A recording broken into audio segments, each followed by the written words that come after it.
Bonjour, bienvenue dans Jeffy Talks, épisode 3. Moi c'est Feras. Et moi c'est Jérôme. De quoi allons-nous parler aujourd'hui?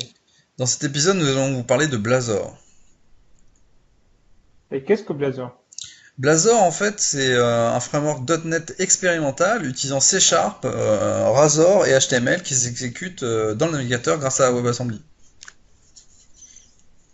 Et plus concrètement, qu'est-ce que c'est?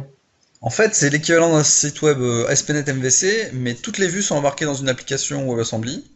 Ça revient un peu à faire une SPA en Angular ou React, mais ça fonctionne sur WebAssembly et le tout codé en C Sharp. Bien. C'est donc un plugin qu'il faut installer dans le navigateur? Non, pas du tout. Blazor se base vraiment sur les dernières technologies du navigateur web pour fonctionner, donc c'est vraiment une application WebAssembly. Et comment ça fonctionne exactement? Alors, il y a deux modes, mais le mode qui nous intéresse le plus, c'est le mode client-side, dont je vais vous parler, parce que c'est celui qui est le plus intéressant. Euh, donc le mode client-side, au chargement de la page, euh, la page va charger l'exécutable WebAssembly, donc mono.wasm.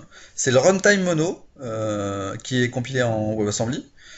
Et lui, après, le runtime mono, il peut charger des DLL en IL normal. Euh, du coup, après, il charge votre application, la DLL de votre application et la DLL, les DLL que vous utilisez du framework. Et quelles sont les fonctionnalités de Blazor? Alors les grandes fonctionnalités, on va pas rentrer dans le détail, mais il y a les grandes fonctionnalités là, il y a parmi les grandes, il y a un système de composants. Donc un composant, qu'est-ce que c'est?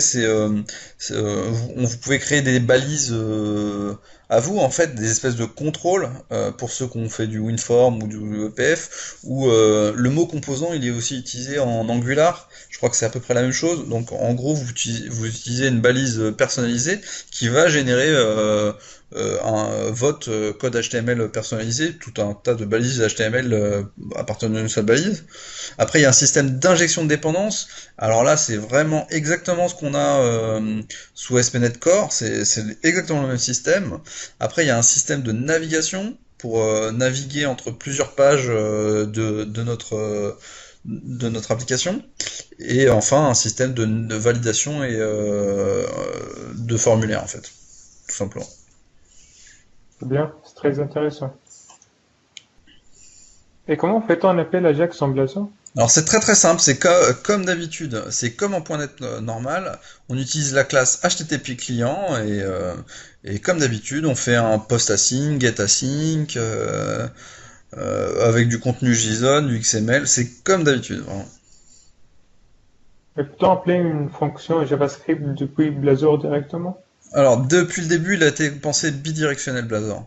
On peut du coup vraiment appeler depuis Blazor une fonction JavaScript et depuis JavaScript une fonction Blazor. C'est vraiment ça a été conçu dès le début pour pouvoir avoir des applications qui puissent communiquer avec du JavaScript. Et quel langage utilise-t-on pour coder en Blazor? On utilise C Sharp, Razor, donc le langage de scripting qui permet de faire le rendu des vues, les petites conditions, etc. Et, euh, en fait, c'est assez proche, et HTML bien sûr, et finalement c'est très très proche d'un site web ASP.NET MVC. Bien. Et pour terminer, quelle version de .NET est utilisée pour Blazor? En gros, ils ont pris Mono C, qui était le mono implémenté en C, et ils l'ont réimplémenté en WebAssembly. Donc, euh, donc c'est vraiment Mono qui a été réimplémenté en WebAssembly et recodé en WebAssembly et du coup il peut gérer des DLL avec du code IL comme d'habitude depuis votre navigateur. Merci beaucoup, Jérôme.